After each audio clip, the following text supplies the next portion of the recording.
Oh, welcome back to GOT Good Old Tech. Today we're going to talk about why I use the Pixel 9 Pro Fold as a daily driver over all these other phones. Got you looking?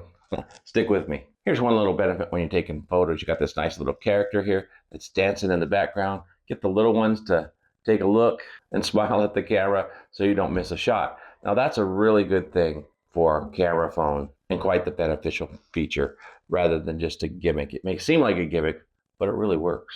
Now let's look at some real reasons why I have the Pixel 9 Pro Fold as my daily driver. So one of the first things is the size of the phone on the front screen. It's like having a standard bar phone. For example, just simply at the iPhone, it's a 6.1 inch, quite a bit smaller than the Pixel Pro Fold. So there's no compromise having a foldable like there is with the Z Fold. And then of course you even have the Samsung series phone.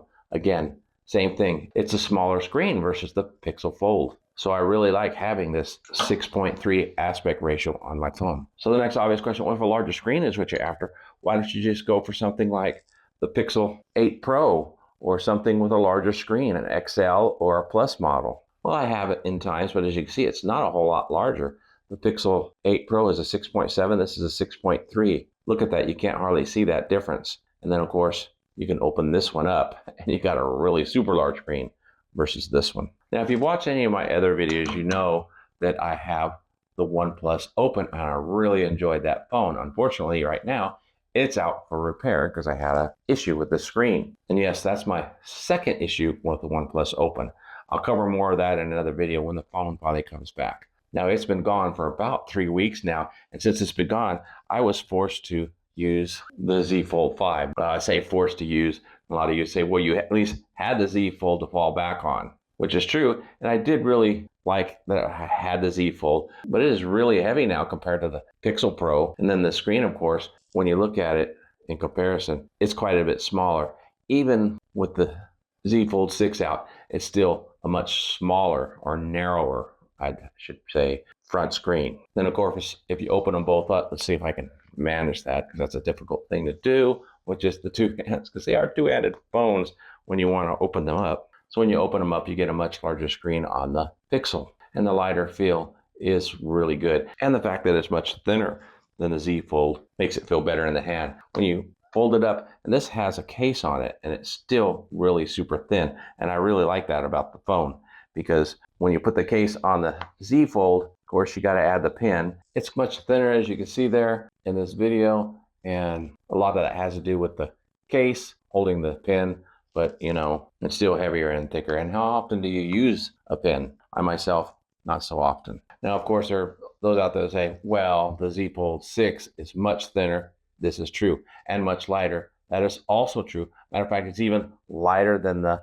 Pixel 9 Pro Fold, but the display is not as large as the Pixel Pro Fold. And I really like this because you get a lot more real estate, especially when you're splitting the screen. When you split the screen, you basically have two full screens on the phone, side by side, using apps at the same time.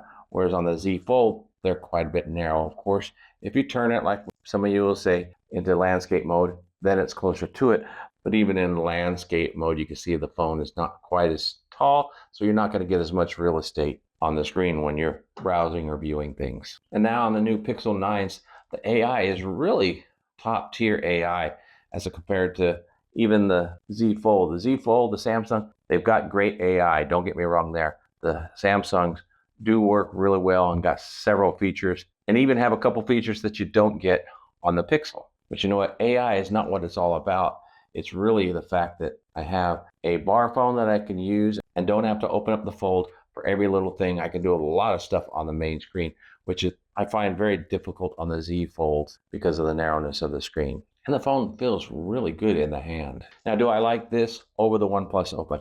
I do miss my OnePlus Open. However, that said, this comes really close to it. You got a bigger screen here, and I'm looking forward to comparing that. But you do have the really nice big screen. You have the AI features on here that are missing OnePlus Open. What do I mean by that? Just simply doing text or writing things up. This thing proofreads it a lot easier just with a click of a button. And same with the Z Fold. The OnePlus is kind of missing that feature. So when using this phone on the daily and doing text messaging or any kind of proofreading whatsoever, it's really fast. Now using the G4 chip versus the Snapdragon 3 that you find in the S24, I'm not really feeling a whole lot of difference. Definitely not in speed.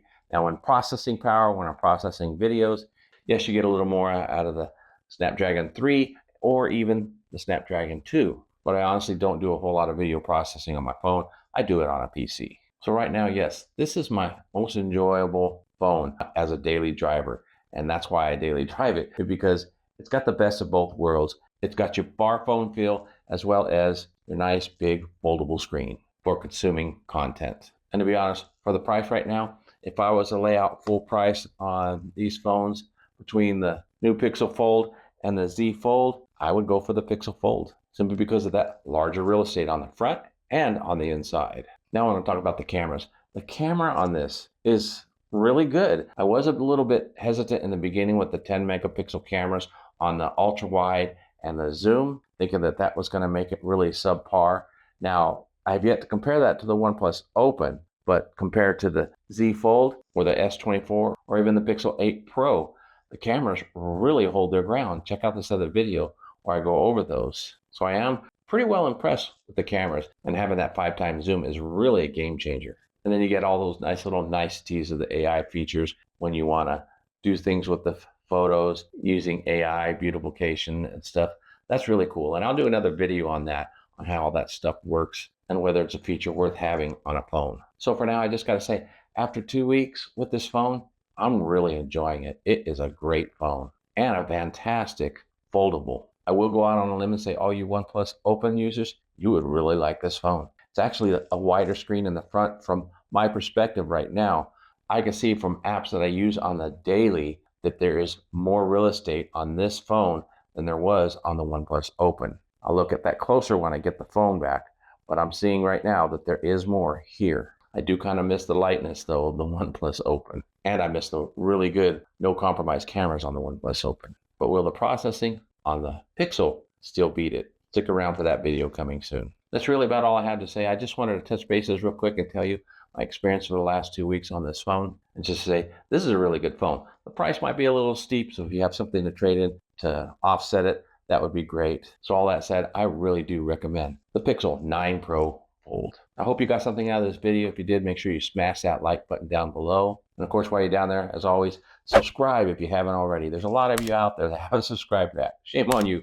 Subscribe to the channel. Help me to make more content for you. And also leave a comment and tell me what you would like to see in comparison to these different phones. I'm here to make these videos for you. Help me do that. Thanks for hanging out with me today. Until next time, God bless.